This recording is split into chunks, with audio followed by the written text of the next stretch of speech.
Hello दोस्तों, मैं हूं सूर्यकांत, आपका उद्यान मित्र। एंडलेस नेचर इस मेरे यूट्यूब चैनल में मैं आप सभी दोस्तों का फिर से स्वागत करता हूं। इस वीडियो में आज हम हमारी प्लांट गैलरी के थोड़े से इंडोर वातावरण में या फिर उज्जवल अप्रत्यक्ष धूप वाली स्थिति में बढ़ने वाली एक मोस्ट पॉपुलर पाम की वैरायटी जिसे रैपिस पाम के नाम से जानते हैं उसके बारे में कुछ नई बातें जानने की कोशिश करेंगे। दोस्तों, हमारी प्लांट गैलरी में धीमी गति से बढ़ने वाला और दूषित हवा को शुद्ध करने का प्राकृतिक गुण जिस पौधे में है यह एक पाम कैटेगरी का पौधा है जिसे रैपिस पाम कहते हैं। इस पौधे का वैज्ञानिक नाम रैपिस एक्सेलेसा है जो फैन पाम या फिर एरेसी फैमिली से बिलोंग करता है। एरेसी फैमिली में इन ताड़ के पेड़ों की दुनिया भर में लगभग 2600 स्वीकृत प्रजातियां पाई जाती है। कॉमनली इस रैपिस पाम को ब्रॉडलिप लेडी पाम या फिर बाम्बू पाम कहा जाता है और मूल रूप से इन पौधों का नेटिव एरिया या फिर मूल स्थान दक्षिण चीन और ताइवान का भौगोलिक प्रदेश है। दोस्तों, इस रैपिस पाम का सौंदर्य इसकी पत्तियों में है जो एवरेजली 5 से 7 खंडों में विभाजित होती हैं। यह पत्तियां इस तरह काफ़ी गर्द हरी होती है। सिमिलैरिटी में यह फैन पाम की पत्तियों की तरह विभाजित खंडों में दिखाई देती हैं, लेकिन दोनों के पैटर्न में काफ़ी फर्क होता है। साथ में इन पत्तियों के नीचे इस रैपिस पाम के तने इस तरह भूरे रंग के रेशेदार पैटर्न से ढके होते हैं और इन रेशेदार तनों के ऊपर छतरी की तरह यह पत्तियां डेवलप होती हैं।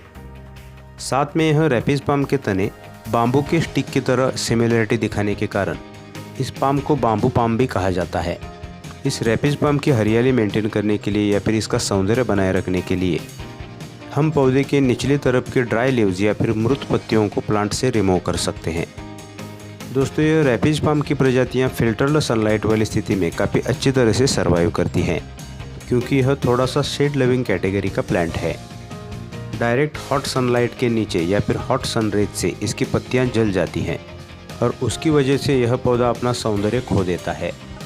इसलिए हमारी प्लांट गैलरी में इस रैपिस पाम के लिए फिल्टर्ड सनलाइट वाली जगह या फिर हमारे घर के इंडोर वातावरण में ब्राइट पार्शियल लाइट वाली जगह हमें चूज़ करनी है।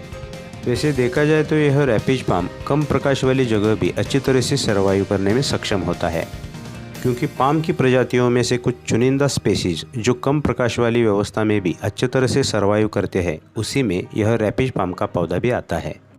ज़्यादातर दोपहर की सूरज की तेज़ रोशनी के बजाय हम सुबह और शाम की हल्की और डायरेक्ट सनलाइट इन पौधों को दे सकते हैं।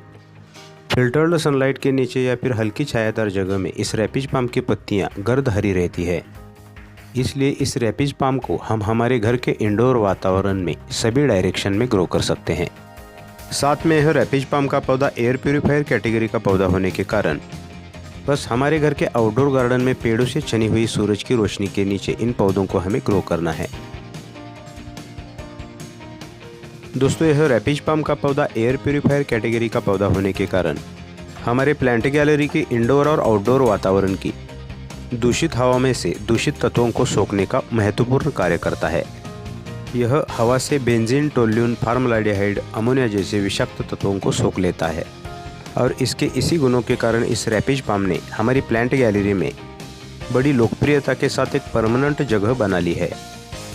दोस्तों, इस रैपिस पाम की वाटरिंग नीड मीडियम से नॉर्मल कैटेगरी में आती है। ज़्यादातर ज़मीन की सतह के पास इस तरह इसकी उतली जड़ें फैलती हैं और ज़्यादातर सभी पाम कैटेगरीज के पौधों की जड़ें ज़मीन के अंदर महज 3 फीट तक ही अपना विस्तार कर पाती हैं। इसलिए जल भराव स्थिति या फिर ओवरहेड वाटरिंग इनकी जड़ों को नुकसान पहुंचा सकती है। ज़्यादातर यह रैपिस पाम के पौधे घर के इंडोर वातावरण में पॉट्स या कंटेनरों में लगाए जाते हैं और इंडोर वातावरण में आउटडोर वातावरण की तुलना में पौधों की पानी की मांग कम होती है।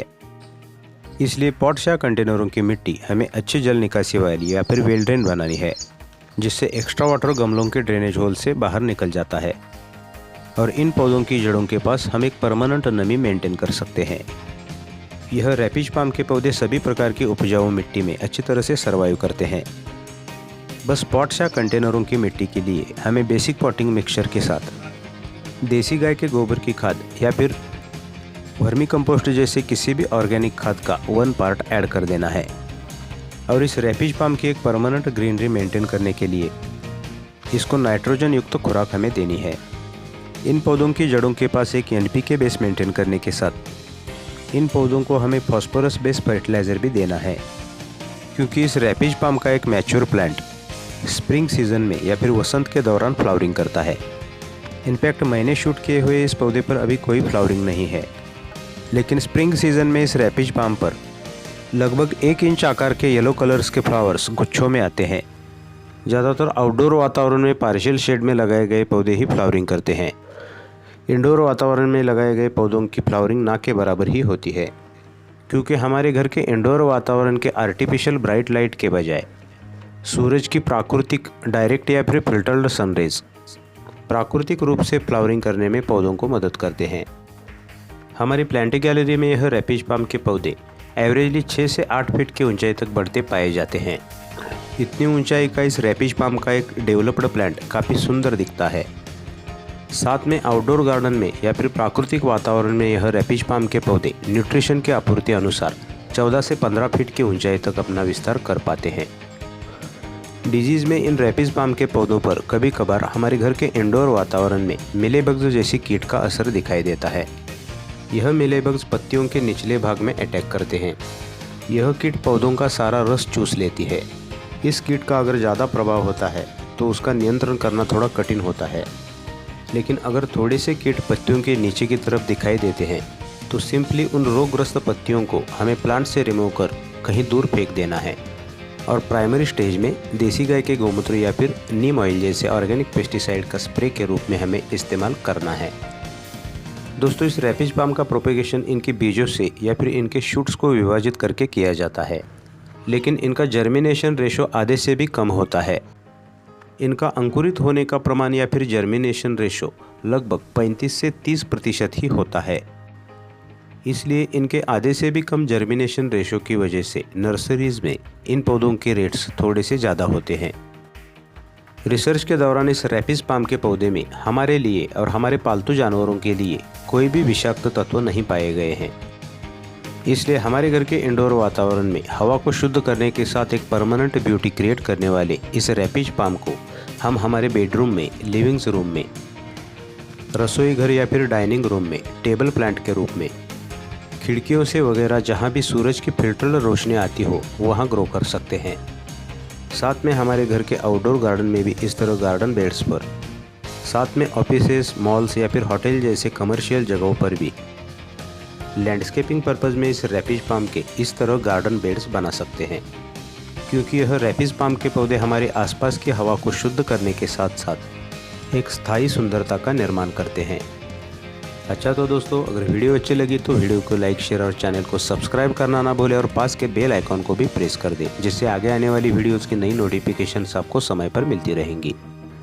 अगले वीडियो में फिर मिलेंगे एक नया पौधा और उससे जुड़ी कुछ नई जानकारी के साथ। Till then, goodbye. Om Sai.